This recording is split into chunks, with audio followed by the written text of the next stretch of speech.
A Anvisa abriu uma consulta pública para revisar as regras sobre medicamentos à base de cannabis. A proposta permite que farmácias de manipulação autorizadas comercializem produtos com canabidiol, CBD, com no mínimo 98% de pureza, seguindo critérios rígidos de qualidade. A revisão inclui a ampliação das formas de uso desses medicamentos, como via sublingual, inalatória e dermatológica, além de proibir a propaganda e o envio de amostras grátis. A consulta pública estará disponível por 60 dias para receber sugestões da sociedade. A ideia é atualizar a RDC 327 de 2019, respondendo à crescente demanda por alternativas terapêuticas à base de cannabis. A medida reforça o compromisso da agência com segurança, saúde pública e inovação no tratamento de pacientes.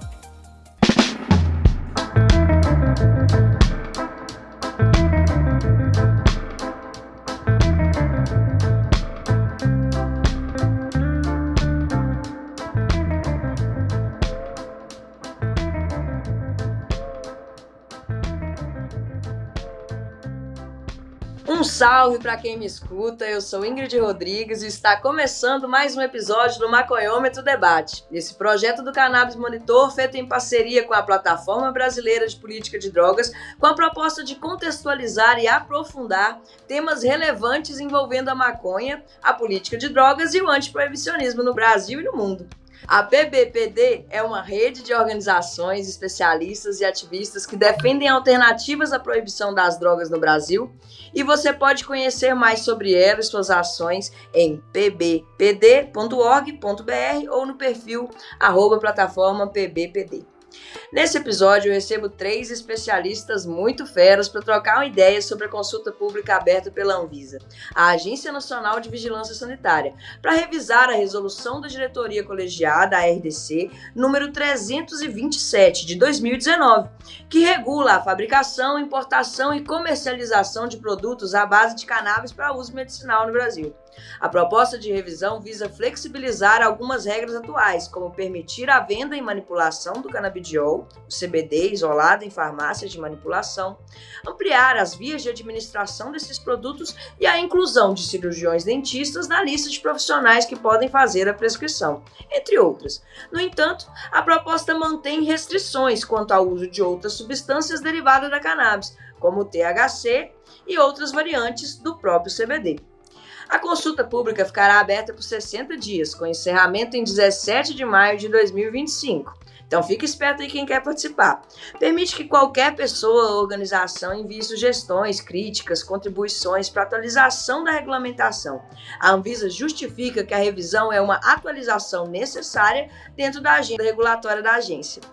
A proposta de revisão da RDC tem gerado nas últimas semanas debates e críticas. Especialistas apontam que a restrição à manipulação de insumos farmacêuticos à base de cannabis pode gerar novas judicializações sobre o tema, uma vez que farmácias e pacientes poderão buscar na via judicial o direito de utilizar outras formas de CBD e THC para fins terapêuticos. Além disso, a proposta de revisão está inserida em um contexto de disputa pelo mercado brasileiro de cannabis para uso medicinal.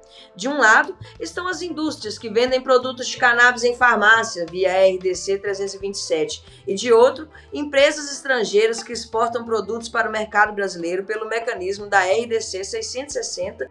No meio estão os pacientes que, sem entender ou participar da revisão dessas normas, podem ter seu acesso ao tratamento com cannabis prejudicado no futuro.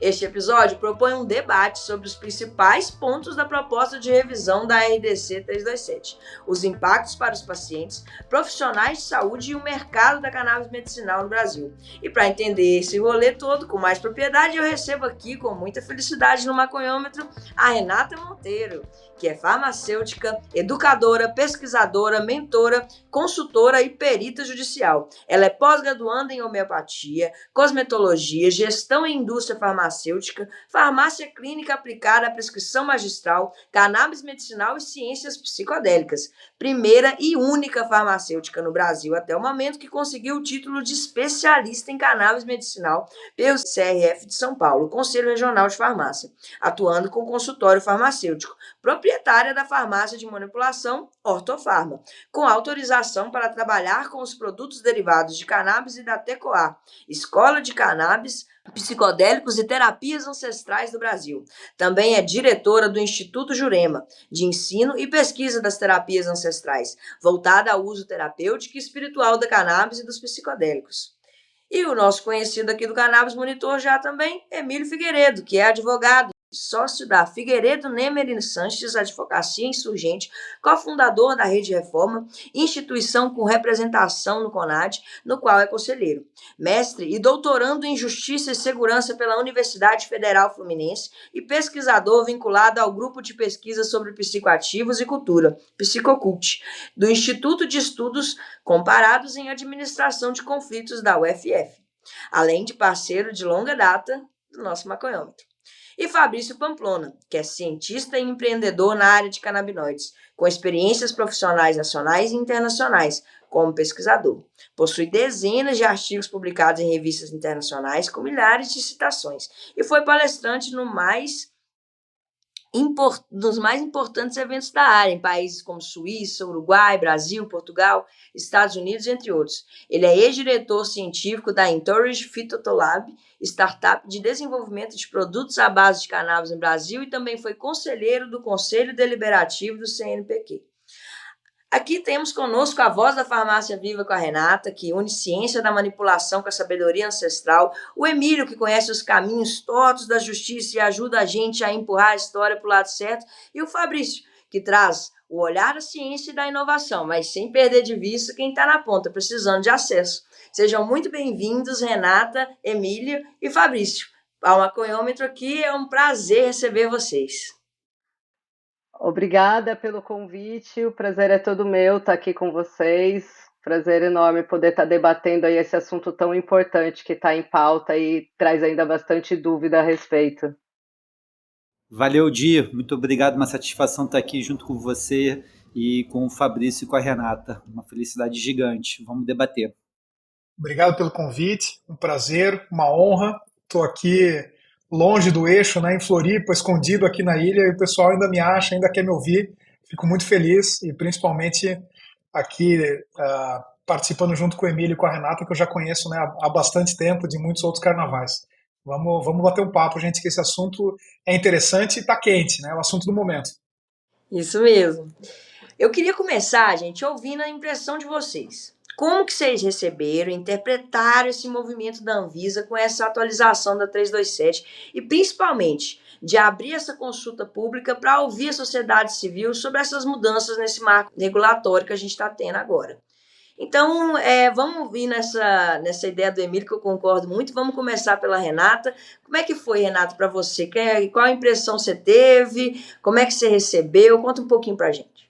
Essa questão dela tá abrindo para pesquisadores, para profissionais, para pessoas comuns, para todas as pessoas poderem falar um pouquinho, né? Então isso daí é muito importante, até porque é um tema que todos estão interessados e traz respeito a muitas pessoas, são muitas pessoas envolvidas nisso. Então é muito importante todos poderem debater sobre isso, né? Porque geralmente a gente vem com uma regulamentação feita e a gente tem que engolir aquilo e não tem espaço para ninguém poder falar a respeito daquilo, né? Então, acho que é importante, né? Então, ela está disposta a ouvir, né, o que as pessoas têm a dizer. Não digo se ela está disposta a acatar o que vão dizer, né, o que estão propondo ali nessa consulta pública, mas acho isso bom, porque daí isso daí, né, se ela acatar o que as pessoas estão falando, o que os pesquisadores estão propondo aí nessa consulta pública, isso vai facilitar o acesso para muitas pessoas, vai criar aí várias barreiras, né, de acesso. Mas tem que regulamentar de uma forma que regulamente, que auxilie a todos, né? Não que só beneficie as indústrias farmacêuticas aí de grande porte. Perfeito, Renata. E você, Emílio, conta pra gente um pouco como que você recebeu essa notícia. Na verdade, eu recebo essa notícia com atraso de 2 anos, né? Porque a RDC 327 previa, né, lançada em dezembro de 2019, previa uma revisão em 3 anos. Então, a Anvisa está 2 anos atrasada a partir da própria disposição que ela criou. E a gente tem que lembrar que a 327 ela foi criada em 2019 num contexto de incidência de uma grande empresa canadense aqui no mercado brasileiro, né? Uma empresa que chegou, contratou muita gente, falou que ia investir muito dinheiro aqui no Brasil e na América Latina, que, né, tentou comprar operações aqui no Brasil. O Fabrício vai lembrar que o Fabrício estava também bem envolvido com o mercado nesse momento, lá em 2019. E essa empresa ela se mostrou mais uma expressão do que eu estou chamando de fenômeno do fogo de palha, né? Outro dia até conversei com o Fabrício sobre isso, né? A quantidade de iniciativas que vêm, aparecem, fazem barulho, fazem estardalhaço, fazem, né, chamam atenção com luz, igual um fogo de palha mesmo, e do nada desaparecem. E só que essa iniciativa dessa empresa lá em 2019, ela deixou um legado, que é justamente a Resolução 327, que é uma coisa, na perspectiva da regulação farmacêutica, bem sui generis, porque criou uma categoria regulatória nova, né, criou o produto de cannabis, que não é um medicamento, é uma categoria regulatória transitória, onde foi dado até 5 anos para esses produtos se apresentarem enquanto um medicamento, né, fazerem todo o procedimento para registro enquanto medicamento, e a gente não viu isso acontecer. Então já são 5 anos de vigência da 327, lembrando que a 327 ela é votada início de dezembro de 2019, ela entra em vigor em março de 2020, ou seja, tem 5 anos já de vigência, e as empresas que têm produtos com autorização sanitária da 327 efetivamente não fizeram registro de medicamento, que eram, né, até 5 anos para fazer esse pedido, né? A primeira a obter a autorização sanitária está batendo esses 5 anos agora. E então a Anvisa fazer esse processo de escuta agora protocolar, né? Não tem, poxa, a Anvisa maravilhosa está ouvindo a gente. Não tá ouvindo porque ela quer, porque agora tudo tem que ter estudo de impacto regulatório, né? Tudo tem que ter um processo de escuta da sociedade. Mas dificilmente, né, eu concordo com a Renata, seria muito bom que ela ouvisse a gente, mas muito difícil dela ouvir, né? Ela já não ouviu em 2019, quando foi feita audiência pública, foi feita consulta pública, então a gente tem aí um processo, na verdade, que já está eivado de influência de setores da indústria que querem esse mercado com bastante exclusividade. E aí os efeitos colaterais a gente fala mais para frente. É isso.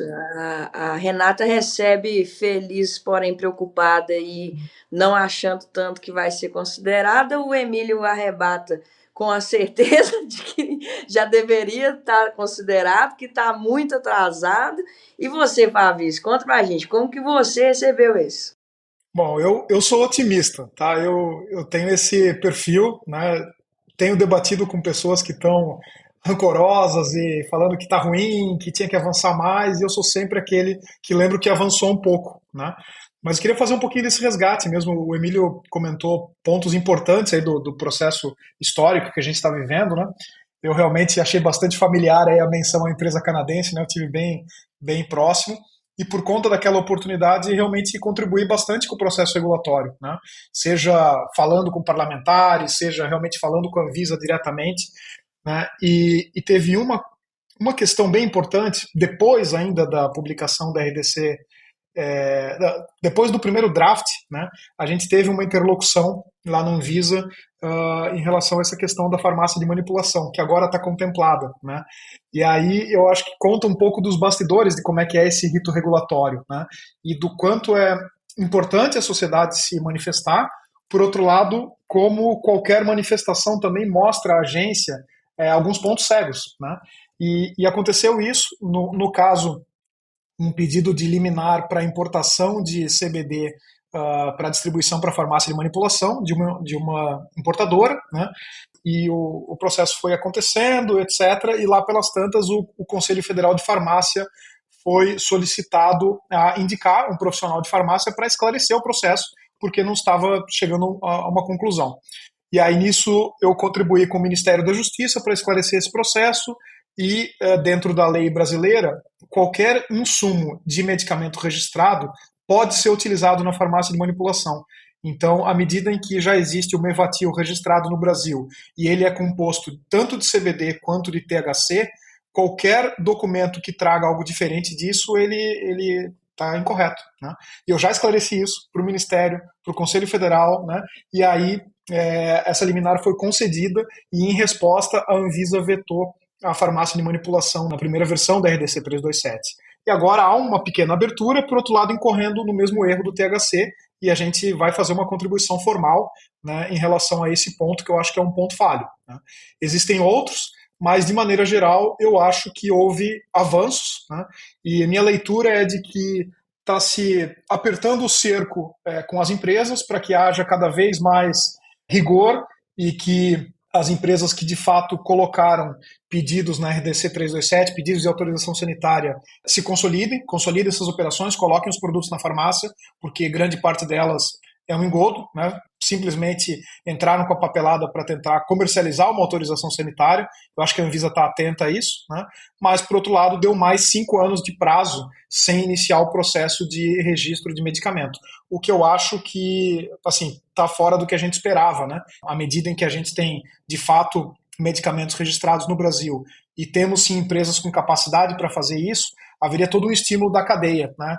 Eu, inclusive, participei de grupos de pesquisa que tinham uma grande expectativa de realizar pesquisa clínica no Brasil e talvez agora tenha que esperar mais 5 anos. É isso. A gente vê que a Anvisa flexibilizou bastante na questão de com as propostas que ela coloca, né?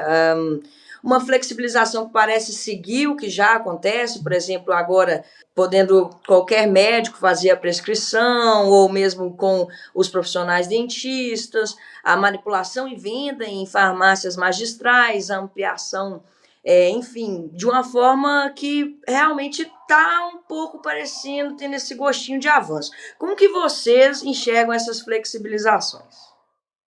Bem, eu acho que não é nenhuma flexibilização, né? Acho que é um direito que ela está dando, porque a farmácia de manipulação, como ali mesmo o Pamplona falou, ela deveria já estar na regulamentação, né? Então ela foi excluída, foi liberado as farmácias, exceto farmácia de manipulação, e a farmácia de manipulação tem toda a competência para estar produzindo, até porque ela já trabalha com produtos da portaria 344, ela já trabalha com produtos da Polícia Civil, da Polícia Federal, ela já faz todos os mapas, né? Todos os protocolos necessários para garantir a segurança de que está trabalhando com produto controlado, inclusive produtos que causam realmente riscos, né? E a cannabis a gente sabe que nem riscos causam. E assim, tá liberando a farmácia de manipulação, mas ao mesmo tempo não tá, né? Tá botando uma prensa no pé dela, porque assim, o que vai fazer com produto só isolado, né? Então ali 98% de pureza, sem mais nada, entendeu? Então, assim, sem THC, sem qualquer outro canabinoide, terpenos, flavonoides. Então, assim, são produtos que vão ficar caríssimos para a população.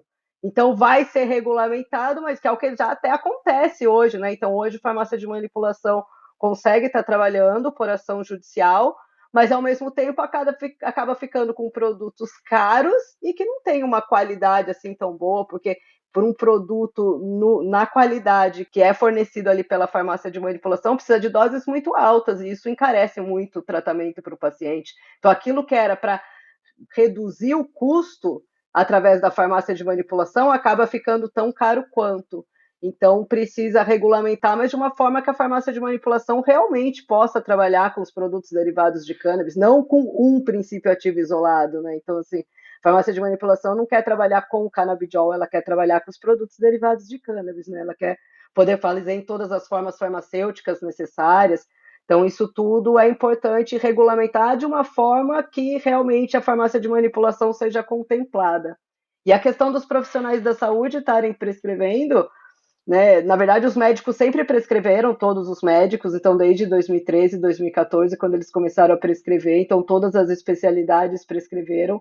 Então, acho que nem cabe isso à Anvisa, isso caberia a cada conselho, né, de escrever quem pode. Então, ali ela vai colocar só dentista, e a gente vai esperar quantos anos para o veterinário, para o físio, para o farmacêutico, para qualquer outro especialista poder ali prescrever, né? Acho que isso também deveria não ser tão assim, só o dentista não ajuda, né? Até porque a gente precisa de outros profissionais, até para trazer acesso a outras pessoas, porque hoje em dia muito tratamento médico é muito caro, o profissional também não consegue ficar ajustando a dose, o paciente ele tem que fazer um tratamento mesmo com aquele médico, acaba ficando assim mais caro, e às vezes ele tem ali uma ATM, tem ali algum outro problema, o próprio animal mesmo que precisa ali, né, daquele produto. Então, precisa regulamentar, mas de uma forma que todos os profissionais capacitados para trabalhar com a terapia canabinoide, né, isso eu concordo, que eles sejam todos, conheçam a terapia canabinoide para estar trabalhando, mas não ser restrito a uma única especialidade ou duas. Eu queria fazer uma parte só, porque tem um gancho aí nessa colocação da Renata. Eu concordo com o que você está trazendo, Renata, mas eu acho que quando a gente fala de ampliação do acesso pelos médicos que estão prescrevendo, é especificamente no contexto da RDC 327 pelo tipo de receita. Não sei se você prestou atenção nisso, que isso mudou e é uma diferença importante, né? O THC ele continua com retenção de receita, mas o CBD, os produtos contendo majoritariamente CBD, eles deixam de ter retenção de receita e passa para o receituário de controle especial comum. Com isso, pode-se fazer prescrição digital.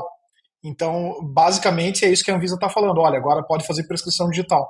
E eu acho que isso vai ampliar bastante, assim, porque os receituários de controle especial, eles são obtidos na vigilância, né? E tipicamente é só psiquiatra e neurologista que tem acesso. Né? Qualquer um poderia ter acesso, mas tipicamente é receituário de psiquiatra e de neurologista. Então, isso eu vejo como uma mudança bem positiva e talvez até acenando para um futuro em que o CBD deixe de ser controlado, como a ONU sugere. Né? A ONU já sugere faz quase 3 anos, se não me engano, que a planta deixe de ser proscrita e que o CBD deixe de ser controlado, e que o THC deixe de ser proscrito e passe a ser controlado. A Anvisa, em geral, vai em direção ao OMS com uns 10 anos de atraso, né? Mas ela sinaliza que está indo nessa direção. Achei um ponto bastante positivo. E complementando, assim, também achei positiva a questão da ampliação das vias de administração, que é uma coisa óbvia para qualquer um que trabalha na área, né? Se não ter uso tópico dermatológico, assim, é uma excrescência, né? É óbvio que agora entrou essa atualização, isso acho que é legal, né? E de uma maneira geral, a prescrição pelos dentistas, né? É inócua, porque se o dentista já tem acesso a receituário, já prescreve benzodiazepínico, já prescreve ansiolítico, medicamento para dor, assim, é muito curioso, assim, a Anvisa querer reforçar, né, nessa atualização da RDC coisas que já são óbvias e garantidas por outros instrumentos. Mas eu entendo que ela faz isso por conta justamente da criação dessa classe especial de produtos. Né? Então, para reforçar que para esse produto também vale o que vale para medicamento. Essa é a minha visão. Emílio? Eu assim, não vejo muita flexibilização, não. Pelo contrário, eu acho a Anvisa extremamente engessada, uma lógica muito de só fazer como se fosse no vôlei jogada segura, né? Ela não arrisca nada, né? Também veio aqui a memória, Fabrício, em 2017 a gente no evento do Conselho Federal de Farmácia lá em Brasília e tinha um pessoal da Anvisa lá e tal, você tinha tido um trabalho desvalorizado lá pelo pessoal da Anvisa, lembro até hoje a tua reação, e eu lembro que eu perguntei para a responsável da Anvisa que estava lá naquele dia, por que não podia farmácia de manipulação, né? Pensando aí na personalização do tratamento, da gente sair desse engessamento das fórmulas industrializadas e tudo mais. E aí ela falou, são, sei lá, 40, 50 mil farmácias de manipulação e a gente não tem como fiscalizar. Isso a Anvisa falou em 2017, né? Dizendo que não tinha como fiscalizar, que não autorizava manipulação de canabinoide em farmácia de manipulação, porque não tinha como fiscalizar. E aí, para a gente ver como a Anvisa ela é engessada, ela realmente não olha para o que está acontecendo na sociedade, só ver que a Anvisa segue ignorando a existência das associações, né? A Anvisa segue ignorando as associações de pacientes, que é o grande fenômeno social que tem na cannabis medicinal aqui no Brasil, né? Se a gente tem algo de diferente e que pode apresentar um rumo, né, interessante para a regulação, seria as atividades feitas por iniciativas sem fins lucrativos. E para a Anvisa, ela desconsidera completamente, né, essa iniciativa dos pacientes, né, desconsidera que quem não tem fins lucrativos não tem como se submeter às mesmas regras que quem vai entregar um produto para um terceiro qualquer, pensando também que as associações só fornecem para o seu próprio corpo associativo. Então, quando a gente fala de risco sanitário, esse risco sanitário é bem menor do que um produto de prateleira e, ao mesmo tempo, também muito mais fácil de ser monitorado, né, porque é um determinado público, né, então qualquer coisa que saia ali das boas práticas ou da padronização, aquilo é facilmente detectado. Então, assim, eu não vejo a Anvisa tão flexível assim, pelo contrário, eu vejo ela sendo submetida a uma incidência da indústria farmacêutica, da lógica da indústria farmacêutica, que ainda está rateando, né? A gente ainda não viu a indústria farmacêutica efetivamente abraçar a cannabis enquanto uma ferramenta terapêutica, enquanto um produto, porque eu também entendo, né? Se a gente pensar para a indústria farmacêutica que ela quer patente, quer patentear, que ela quer ter exclusividade de fornecimento para o setor público, para o SUS, né? E ela não consegue isso porque não é passível de patente, né? Pelo menos os produtos mais rudimentares, né? Se não tiver atrelado aí a uma tecnologia mais sofisticada. Então, a gente fica vendo esse chove no molha da indústria farmacêutica que não permite que a gente parta para uma coisa mais social, mais inovadora no âmbito não tanto da tecnologia farmacêutica em si, mas de como que esse produto é feito e disponibilizado para a sociedade, e ao mesmo tempo ela não consegue avançar porque ela não consegue ter as proteções mercadológicas que ela gostaria de ter. Então, né, a gente está vendo aí essa luta entre a realidade, entre o ser e o dever ser, que não está levando a um bom lugar, pelo menos na minha opinião. Você tocou num ponto muito legal, Emily, e várias vezes eu já falei isso em público e agora acho que a gente vai ter a chance de conversar sobre isso, assim. Não tenha dúvida que está tendo uma guerra pelo controle do mercado, né? O nome é esse mesmo, se a gente falar em português, né? E obviamente que tem setores que têm muito mais força, né? Política e financeira e assim vai. Mas eu sempre achei que essa questão da farmácia de manipulação poderia ser um caminho para as associações, sabe? Para legitimar dentro de um ambiente regulatório que a Anvisa se sinta confortável, né? Porque, no meu entendimento, e aí eu queria a tua contribuição, né? A Anvisa ela tem bastante dificuldade de regular o terceiro setor, né? A gente já viu isso, você também sabe da minha vivência, não, que não é só com a associação, mas com o Instituto de Pesquisa, né, sem fins lucrativos, foi a mesma questão. E eu acho que a mudança que precisaria ter para a Anvisa regular as associações, ela é bastante além do âmbito da regulamentação de cannabis, né? Uma coisa da lei sanitária mesmo do Brasil, enfim, não sei os detalhes, mas é por aí, né? E talvez ela não queira fazer esse esforço, né? E aí, essa é a minha colocação para você comentar, e a segunda é se dentro do âmbito de farmácia de manipulação não poderia haver uma estrutura em que uma associação cria de fato embaixo do seu CNPJ uma farmácia com o devido rigor sanitário de uma farmácia, que acho que é muito mais razoável do que uma fabricação industrial, né? E assim consegue disponibilizar um produto de qualidade para os associados, ao mesmo tempo em que dá conforto para a Anvisa. Será que esse é um caminho?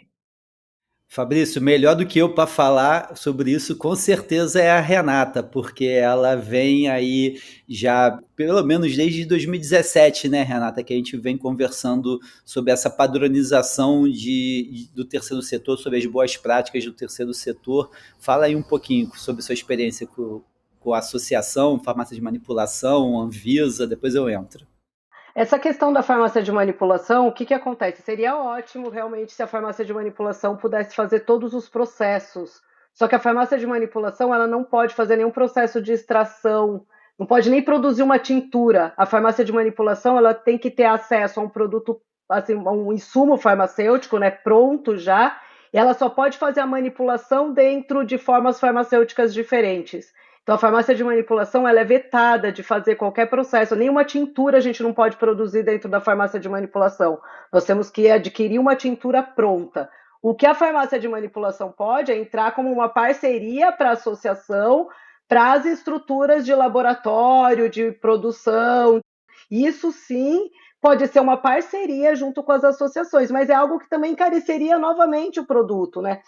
Uma das questões que eu falo é as associações produzirem um insumo farmacêutico para distribuir para as farmácias de manipulação fazer a produção do remédio. Isso daí sim, isso daí dá para ser feito, né? Então ela produz ali um insumo farmacêutico dentro ali do excesso da sua produção dos pacientes e distribui para a farmácia de manipulação, porque a farmácia de manipulação tem que comprar de um distribuidor, ela não pode ser produtora de um insumo farmacêutico. Então, ela pode trabalhar em parceria, né, junto com a farmácia de manipulação, as associações. Mas agora, as associações, no meu ponto de ver, elas têm que fazer uma regulamentação delas mesmo, dentro de padrões envolvidos, as boas práticas de fabricação que envolvem a farmácia de manipulação, que não são tão rigorosos como o da indústria farmacêutica, porque as associações não conseguem atender o rigor da indústria farmacêutica por questões financeiras, mas um rigor de uma farmácia de manipulação, sim, mas aí montar esse rigor para que as associações, desde o processo de cultivo, né, extração e produção, elas possam fazer usando essas técnicas. E seguindo bastante a RDC 18, que é a RDC da farmácia viva, né? Então, eu acredito muito na questão das associações seguirem um padrão nem tão farmácia de manipulação, mas sim farmácia viva, que inclusive é um projeto do SUS e que o SUS devia estar investido nisso em vez de estar importando remédios com valores altíssimos e trazendo aí mais prejuízo para o nosso governo, né? Já falta tanto remédio, ainda vai colocar mais um ali de alto custo, então por que não produzir nas próprias farmácias vivas do SUS, tratar a cannabis como uma planta, né? Que é o que ela é mesmo, e a gente pensar nela como uma planta. A gente pensa nela em como criaram até um produto derivado de cannabis para ela não ser regulamentada como fitoterápico, que é o que ela é, né? Então, é isso. Eu acredito nessa regulamentação dentro de normas. Isso daí é muito importante, que é um debate que eu tenho feito com o Emílio realmente já há bastante tempo. Foi até quando a gente começou a falar sobre federação de associações, né? Foi quando começou ali o primeiro grupinho da FACT, que era para quê? Para a gente ter associações qualificadas, porque realmente não dá para também lançar um monte de associação sem ter nenhum tipo de qualificação, sem ter nenhum tipo de controle, boas práticas de fabricação, porque a partir do momento que está fabricando para um número maior de pessoas, tem que ter ali uma qualidade farmacêutica, né? Então tem que ter ali cuidados, é diferente do autocultivo.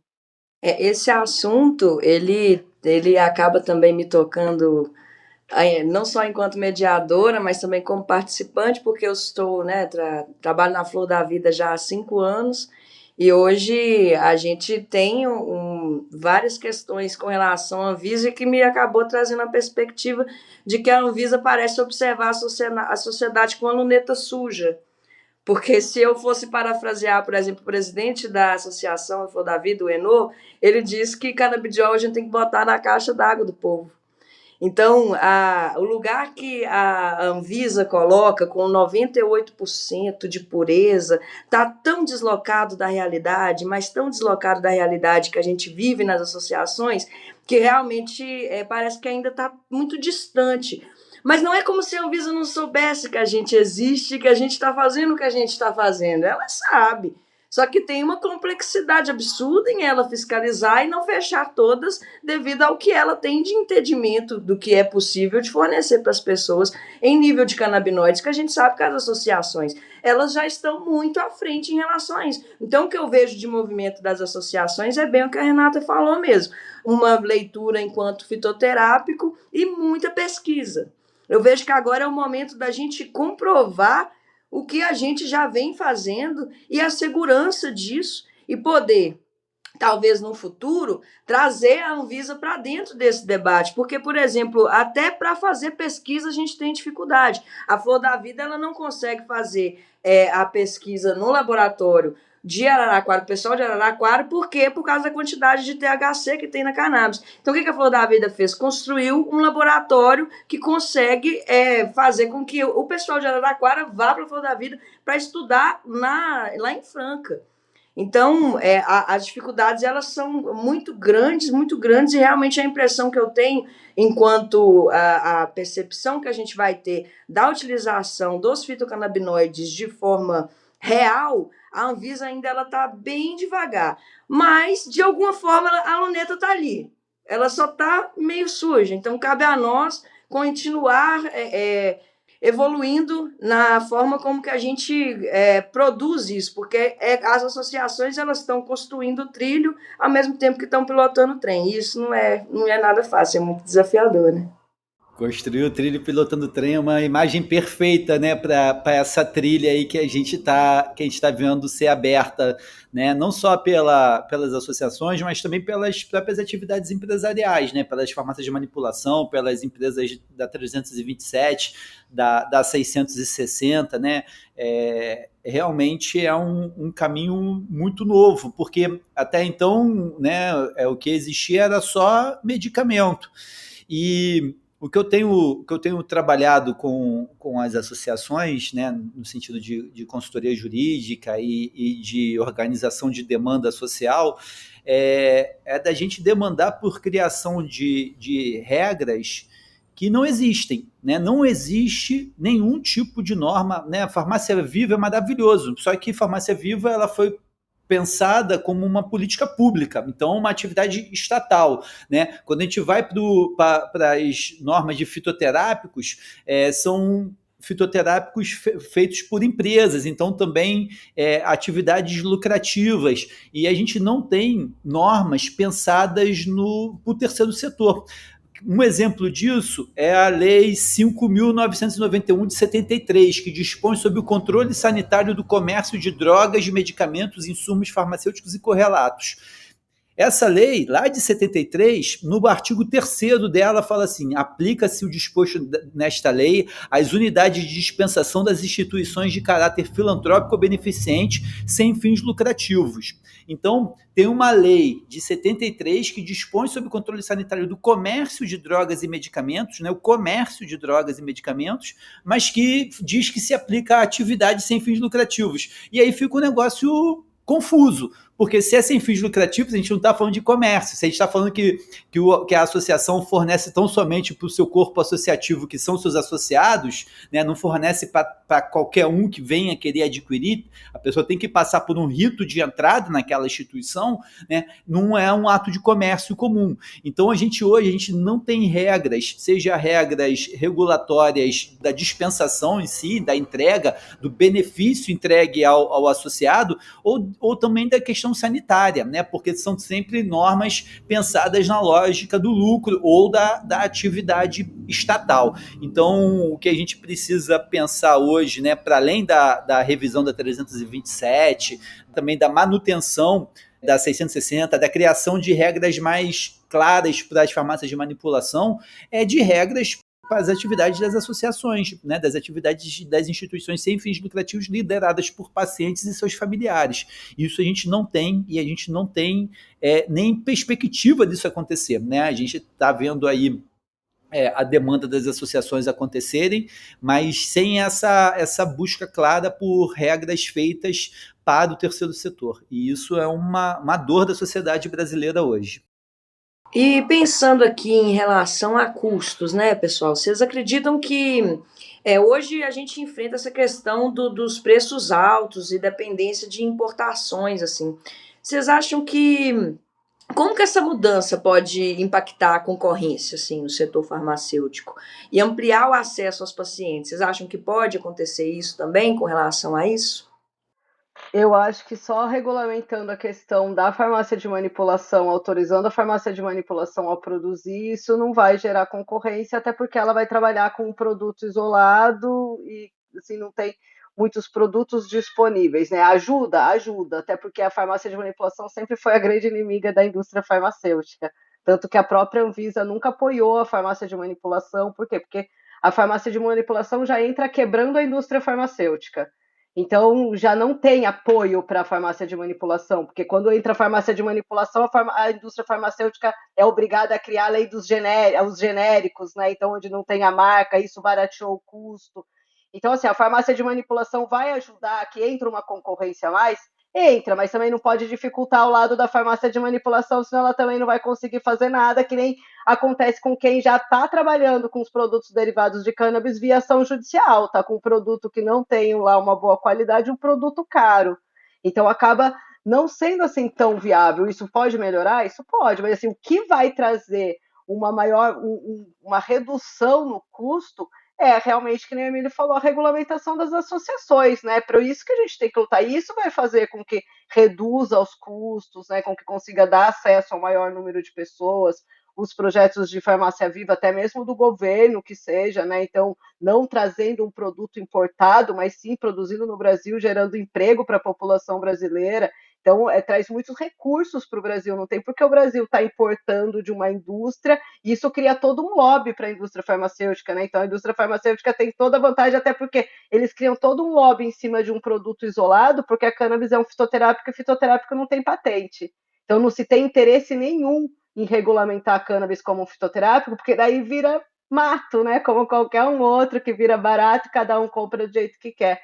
E é o que devia ser, né? Então, acredito que tem que ter o produto isolado, o produto via indústria, né? Via todas as formas farmacêuticas, todas as formas de acesso, acho que é viável, né? Então, assim, tem pessoas que precisam de um produto isolado, tem pessoas que precisam de um produto assim, um pouco mais dosificado. Agora, outras formas de acesso também são bem-vindas, né? Como mesmo a farmácia de manipulação. Ela não consegue fazer um produto isolado, mas ela trabalha com um produto fitocomplexo muito bom, né? Então, assim, ela tem as vantagens dela, ela tem ali, ela garante um acesso ao delta 9 THC, coisa que outras associações não garantem. Assim, a Anvisa também tinha que pensar em regulamentar o delta 9 THC não nesse 0,2%, né? Então, isso daí, tipo, é inviável. A gente já sabe os benefícios que o delta 9 THC traz. Então, tratar ele no receituário amarelo, né, tipo A, então, assim, torna inviável. Quase ninguém tem esse receituário. É muito difícil você trabalhar com esses produtos assim controlados.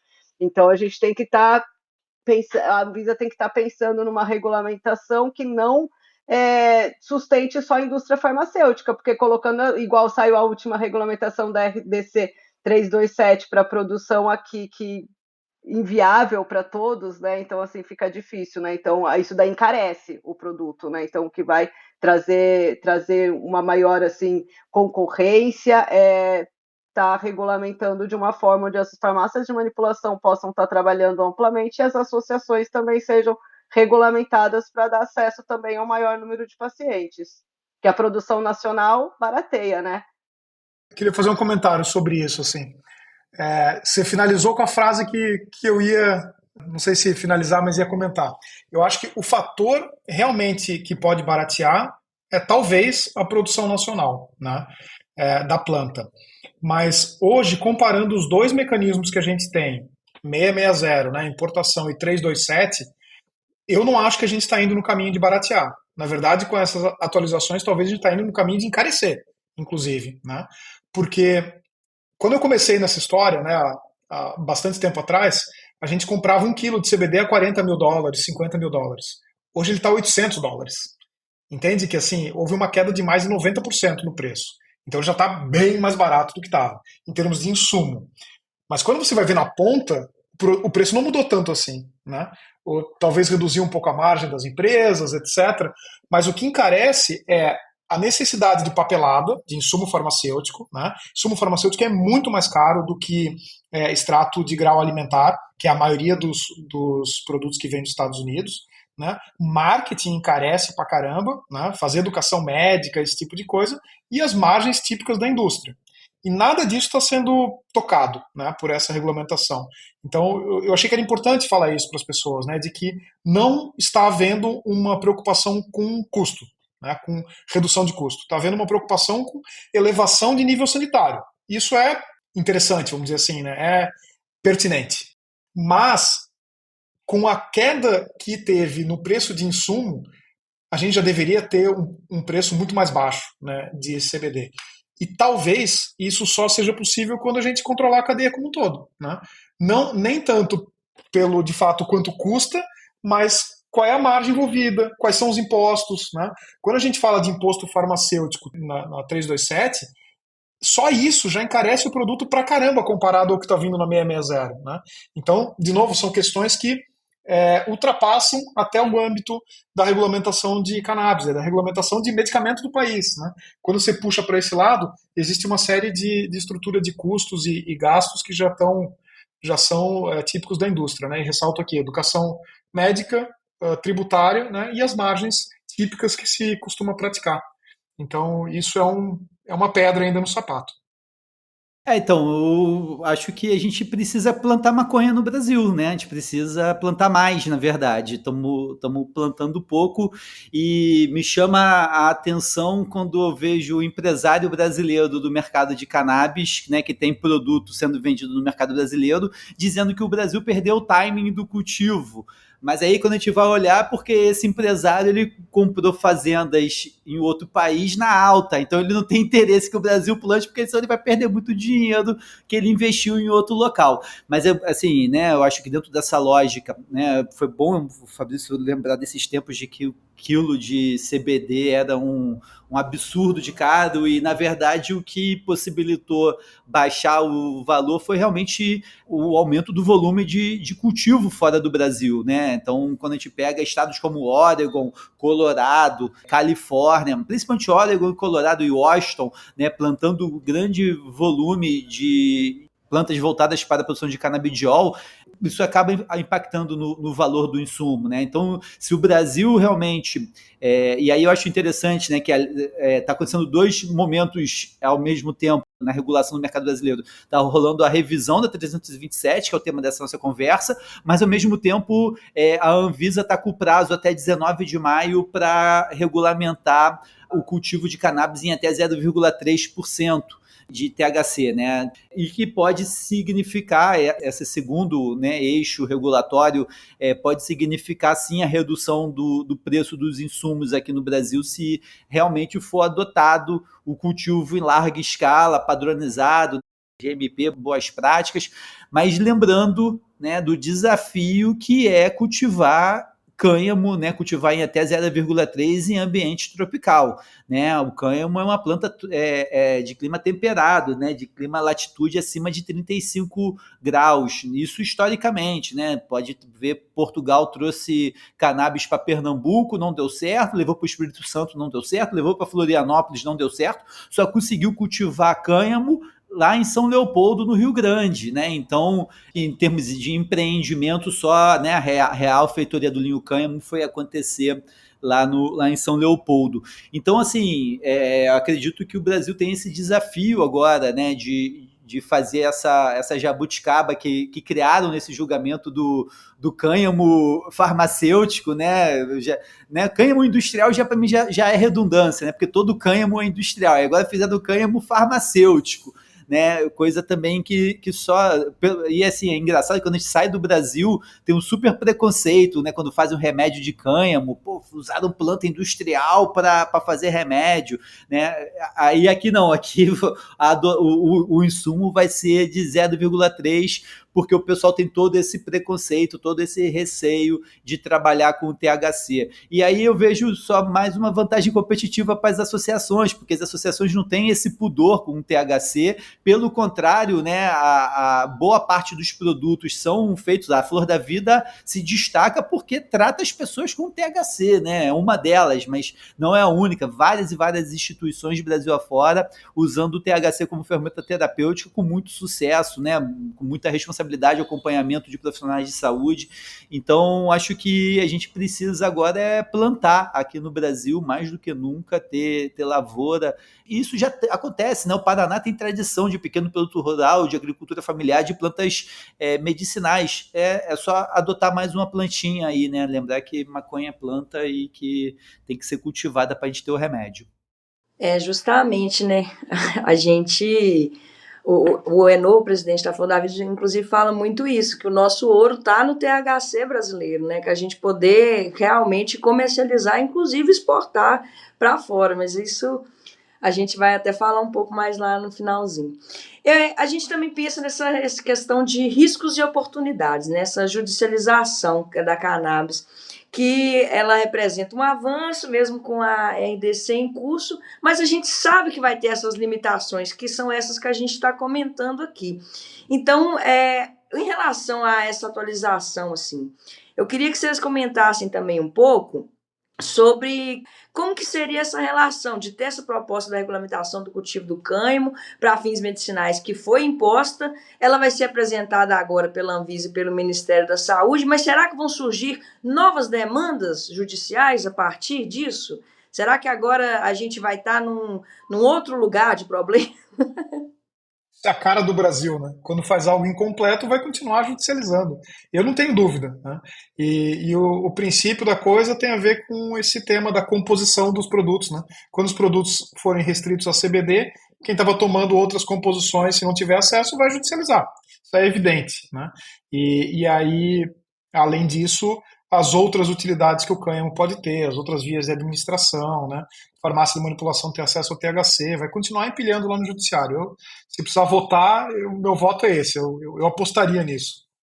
Com uma regulamentação que só auxilia, só vê o lado da indústria farmacêutica, cada vez mais, com certeza vai ter muita judicialização, porque ainda falta o autocultivo, falta as associações, falta o THC, falta muita coisa e é muito incompleta essa regulamentação. Eles tinham que já regulamentar de uma forma que já contemplasse a todos, porque senão vai ficar sendo judicializado, e o ruim da judicialização é o quê? só quem tem dinheiro consegue, né? Então, mais uma vez, fica na mão daqueles que têm recursos, né? Tem forma social de se conseguir acesso à judicialização?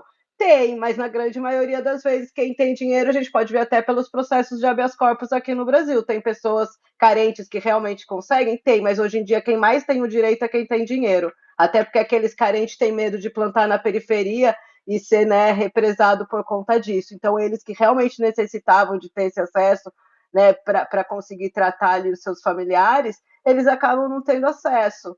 Então, isso é por quê? Porque é mal regulamentado. Então, tem que regulamentar de uma forma que garanta acesso a todas as pessoas. E até mesmo esses produtos de drogaria. Quem consegue comprar, quem consegue lá numa drogaria comprar um produto desse, ou até mesmo da farmácia de manipulação, que ainda é caro, o pessoal vive de salário mínimo. Então, assim, tipo, é uma outra realidade. Aí vamos, beleza, o SUS vai dar, é uma puta de uma burocracia no SUS, falta tudo que é remédio, entendeu? Falta até as plantas da farmácia viva para a gente ter uma ideia, né? Imagine os produtos importados, sem contar com o gasto que isso vai dar, né? Então, hoje já tem essas judicializações para produtos importados, o que o governo já gasta pra caramba com isso. Então, assim, enquanto ficar fazendo essa regulamentação ruim, que só vê pro lado da indústria farmacêutica, vai continuar judicializando e tem que judicializar mesmo. E é o ruim também, né? Porque às vezes a gente também fica na mão de um juiz, naquilo que o juiz acha, né? Então, você não tem uma forma assim, geral para todos, né? Se o juiz tem um pensamento sobre aquilo, ele vai julgar de acordo com a cabeça dele. Isso daí também acaba sendo ruim a parte da judicialização, né? Então, se você cai num juiz mais conservador, talvez você possa ter problemas. Emílio, posso te dar um gancho para você comentar, cara? Uma coisa que está embutida aí no comentário da Renata que eu me dei conta, né? Uma pegadinha que tem na redação da 327. A morte da 660 já está embutida nessa atualização. Quando ela fala ali que só vai poder autorizar a importação de medicamentos. Você percebeu essa pegadinha? Sim, e que existem 5 no mundo, né? Sativex, Epidiolex, Sativex já está no mercado brasileiro. Epidiolex, Cesamet, Marinol E o Canador. mais um. Mas Marinol e Canador mal existe, assim. Então, assim, o problema todo é que quem tá ali na Anvisa é muito descolado da realidade, né? Ou é por querer, né? Ou é por querer, ao invés de matar 660 bota aquilo ali e faz de conta que foi sem querer que aconteceu. Aí imagina, são 400 e tantas mil pessoas usando o produto da 660 hoje no Brasil, né? Pelo menos com autorização de importação vigente. Aí esse pessoal do nada não pode mais importar, tem que só importar medicamento, sendo que esses medicamentos alguns são sintéticos, né, Marinol e tudo mais, Cesamet, né, mas outros não estão tão disponíveis assim, igual o Epidiolex, né, Paidolex, a gente sabe que ele não é um produto de fácil alcance, então assim, não tem esses produtos, e mais, se a 660 tem uma vantagem sobre a 327, é a diversidade de produtos, de concentração de produtos, coisa que a 327, quando a gente vai olhar ali os 30 e poucos autorizados, é praticamente o mesmo produto, não tem variação, então vai ter uma enxurrada. Eu acho que a Anvisa ela gosta de processo, ela gosta de que as pessoas façam enxurradas de ações contra elas, né? Então, assim, eu acho que na hora que vetar a 660, e eu tô vendo assim, muitos empresários da 660, vai acabar a 660, cara, não vai, porque é muita gente usando, e a 327, por mais que todos os produtos que estão na fila sejam autorizados, é sempre mais do mesmo. Não tem nenhum produto de THC, gente, não tem nenhum produto de THC nem em vias de autorização, pelo que eu sei. Ninguém pediu, né? Tudo bem que lá a restrição, só cuidados paliativos, pacientes terminais, né? A Anvisa coloca ali o uso on-label bem restrito para o produto de THC, com mais do que 0,3 de THC. Mas, o médico tem total autonomia profissional, que ele pode prescrever Sativex porque ele quiser, não só para a espasticidade da esclerose múltipla, que é o que está na bula.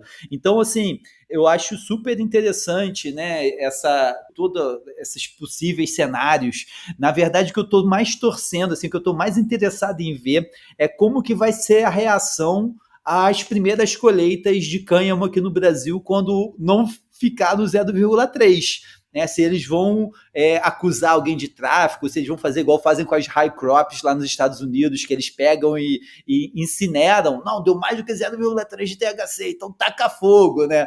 Então vai ser muito curioso como que vai ser essa dinâmica aqui no Brasil por conta da necessidade de se cumprir né, uma convenção que foi pensada para o Norte Maravilha, não foi pensado aqui para o Brasil. 0,3 na zona tropical é brincadeira. E que é absolutamente arbitrária, né? Não tem nenhum arcabouço em saúde. 0,4 é perigoso, 0,3 é totalmente arbitrário, né? E assim, imagina se a gente saísse de 0,3 para 3%. Pô, quem é usuário sabe que 3% de THC faz cosquinha no cérebro, né? Não chega a entorpecer e tudo mais. E seria equivalente ao que o Uruguai fez, né? Mais ou menos o parâmetro do Uruguai inicial ali. Seria interessante, Aí eu fico vendo, né, onde no mundo, no globo, aí eu boto ali o mapa mundi, né, onde tem a faixa climática igual do Brasil que se plante cânhamo efetivamente. Tem cânhamo no Paraguai. Eu perguntei pro Lorenzo, e aí, Lorenzo, como que é o cânhamo no Paraguai? Pô, os caras testam no caule 2 semanas antes da colheita, mesma coisa na Colômbia. Aí começa, né, os subterfúgios para poder tentar bater 0,3 só para dizer que tem 0,3. Mas se testar lá na florzinha, lá no alto, no dia da colheita, pô, vai estourar de THC, né? E eu quero ver como que isso vai ser aqui no Brasil. Vai ser interessante essa dinâmica. Temos uma proposta, acredito que unânime, de cortar o 0, no texto da consulta pública. Né? 3% é um bom parâmetro. Vamos mandar essa inclusão. Aprovado. A questão do 0,2%, isso faz com que as indústrias criem métodos para forjar, né, que é o que acontece com o Delta 8 THC. E aí acaba trazendo riscos para a saúde do paciente. Então, eles criam uma proibição que vai acarretar em riscos para o paciente. Então, aí eles vão lá, fazem uma modificação molecular para poder ter o Delta 8 THC que está fora, e o Delta 8, se não for o hemp, ele acaba sendo bem prejudicial para o paciente, né? Então, sempre tem um jeitinho de burlar, então tem que regulamentar de uma forma, né? No mínimo, eu acredito que 1%. Abaixo disso, é impossível de se conseguir. Só complementando, então, o manual de métodos para burlar essa restrição, o outro é aquecer, né, para você degradar o THC em CBN, e o terceiro é dar spike de CBD para você aumentar o ratio, e aí você fala que é menos de 0,3%. É o que vai acontecer, é evidente que é o que vai acontecer. E a gente já está vendo isso acontecer em vários produtos, né?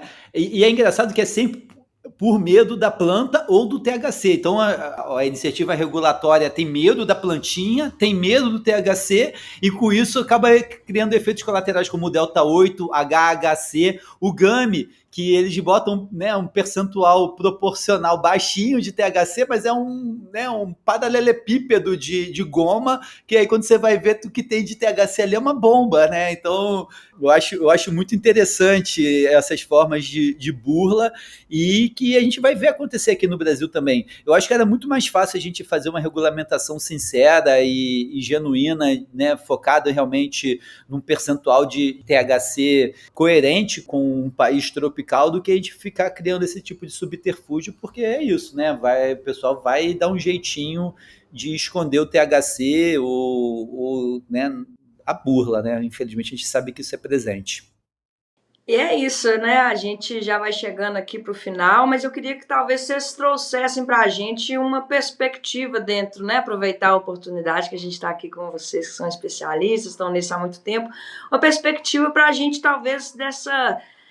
como que a gente poderia comprar essa briga para defender esse uso desse THC? Será que a gente chega nesse ponto da legalização da planta, né, como um todo, da naturalização disso, da normalização dos múltiplos usos, como propôs agora na Expo Cannabis, né? Então, qual que seria um norte para a gente? Queria que vocês compartilhassem um pouco, a gente já vai chegando aqui no final, mas eu queria poder saber um pouco o que vocês pensam sobre esse futuro. Eu acredito que é continuar lutando, né? Que nem a gente vem fazendo aí há muitos anos, né? Um passinho de cada vez, que nem o Pamplona falou, que a gente vai, cada vitória é uma vitória, né? E não tem assim muita receita. A gente tem uma lei muito dura aqui, né? Então a gente tem o pessoal que é muito ignorante, eu acredito, ainda falta muita informação. Eu acho que o caminho para a gente conseguir quebrar qualquer coisa é quebrar o preconceito através de informação, para poder quebrar primeiro essa barreira.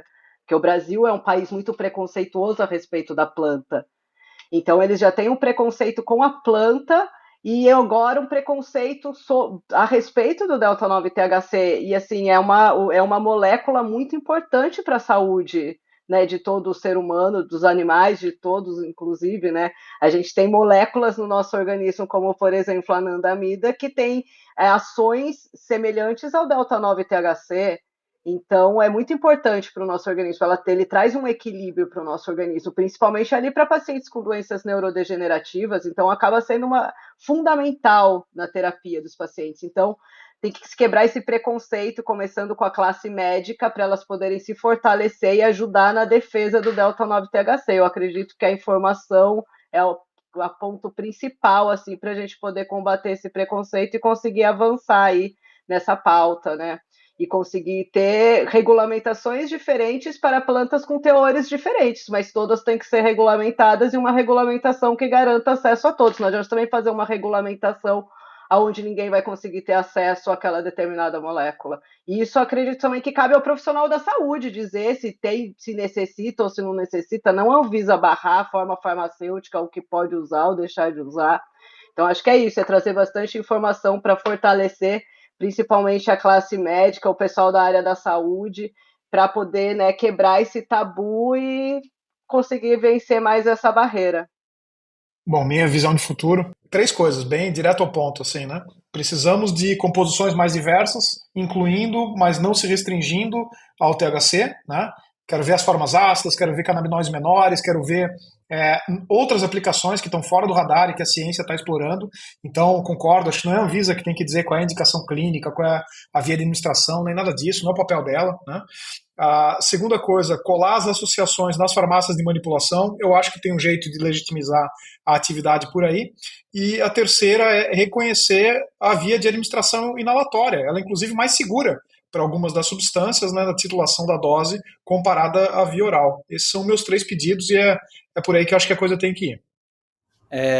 Eu vejo que, para além disso, né, além dessa questão muito ligada diretamente à saúde humana, eu acho que a gente tem que avançar também nos usos ecológicos da cannabis. Né? A gente tem como retomar algo que foi perdido a partir da exploração da indústria do petróleo, do plástico no século passado e que, na verdade, foi uma tecnologia que teve com a humanidade nos últimos milênios. Né? Então, a gente pensar que há 12 mil anos atrás a cannabis participou da primeira revolução agrícola e de lá para cá ela foi uma ferramenta do processo civilizatório da humanidade, ajudando aí com um monte de coisa, né? Tecido, corda, papel, alimento, né? A gente retomar isso, né? Então eu acho que numa perspectiva de futuro aí eu espero que a gente tenha menos petróleo e mais cannabis como matriz produtiva e que a gente possa utilizar essa matriz produtiva de uma forma mais inteligente, né? Não criar desertos verdes de cannabis, por exemplo, né? Regados a agrotóxicos, mas sim um cultivo, né, inteligente, um cultivo focado nas pessoas que estão ali no manejo, focado no meio ambiente que está no entorno e que realmente a cannabis volte a ser uma protagonista dos avanços da humanidade. Falou bonito pra caramba, hein? Isso que eu ia falar. Que bonito. É legal. Futuro, né? A gente pode ter mais liberdade aí para pensar. Temos mais uma bandeira, menos petróleo e mais maconha, é isso? É isso aí, a maconha é nossa. Sobre a consulta pública, assim, eu queria que vocês pudessem deixar sugestões para a incidência da sociedade. Como que vocês falam para a sociedade poder participar desse momento histórico? Acho que é participando, né? Não só da consulta pública que a Anvisa abriu, mas participando de debates, promovendo audiências públicas na cidade, marchas da maconha, enfim, trazendo a pauta para onde conseguir, porque toda plantinha, sementinha plantada, né, é uma planta que cresce, né? Então, assim, a gente consegue estar disseminando informação aí para as pessoas.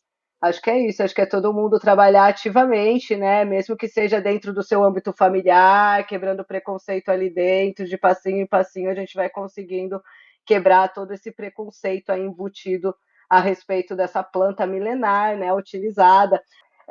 Completando aqui a questão do futuro, que acabou me vindo aqui agora também, a questão do uso religioso, né, que a gente também não abordou assim, então também esse uso da sustentabilidade, também o uso religioso, que é uma planta aí milenar utilizada pelos nossos ancestrais dentro do contexto do uso terapêutico e espiritual.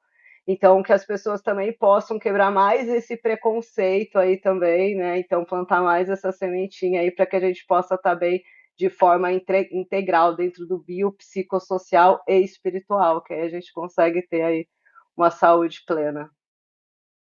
Eu ia comentar que, além da contribuição na consulta pública, né, como a Renata comentou, eu acho que a nossa maior arma e sempre foi conteúdo, informação. Né? É assim que a coisa comentou. Vou mencionar aqui o Grow Room, né? Talvez o grande baluarte aí desse início de resistência, de ativismo, Marcha da Maconha, passou por tudo isso. E no aspecto medicinal, passou pelo relato dos pacientes, né? Que devem continuar fazendo. Né? Você pode escrever na consulta pública, falar, eu tomo XYZ 2 vezes ao dia, reduzo meus sintomas assim, assim, assado.